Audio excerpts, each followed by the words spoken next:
said, there's a church down towards the town, a little bit closer to town, and they're having a revival. Would you like to go? And I said, sure. So we walked there because it's only a few blocks. And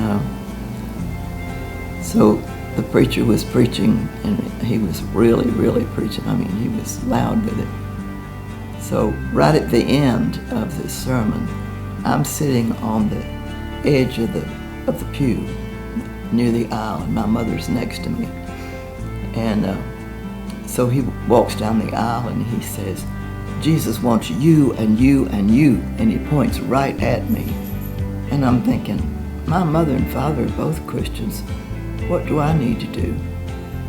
And so suddenly it realized me that I needed to make a decision too.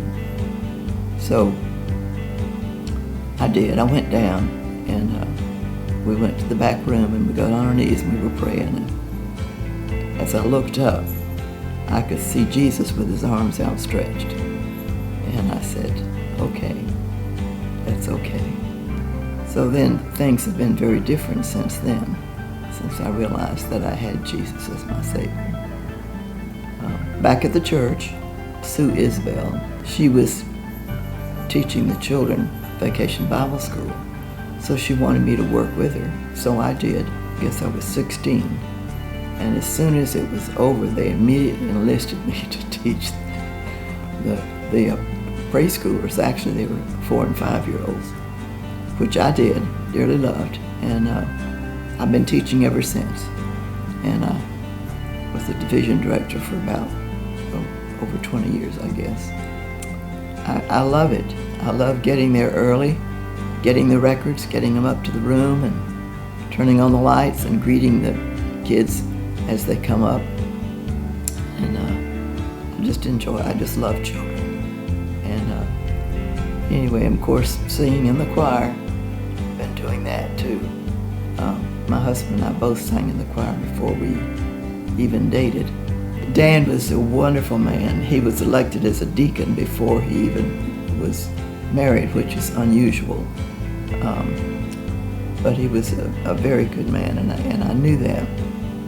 And so anyway, we got married at the church. And as the service was over and we were heading out the front door, I looked and I saw a lot of my friends outside.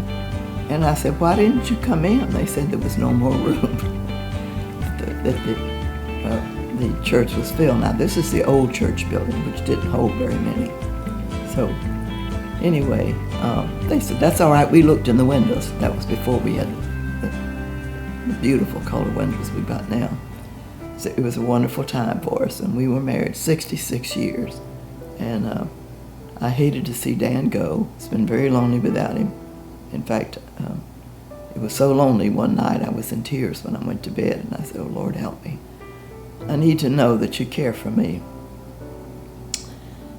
And the next morning, when I woke up and started to get up, someone got out of the bed by me and went out the door. The only thing is, the door was not opened. It was shut.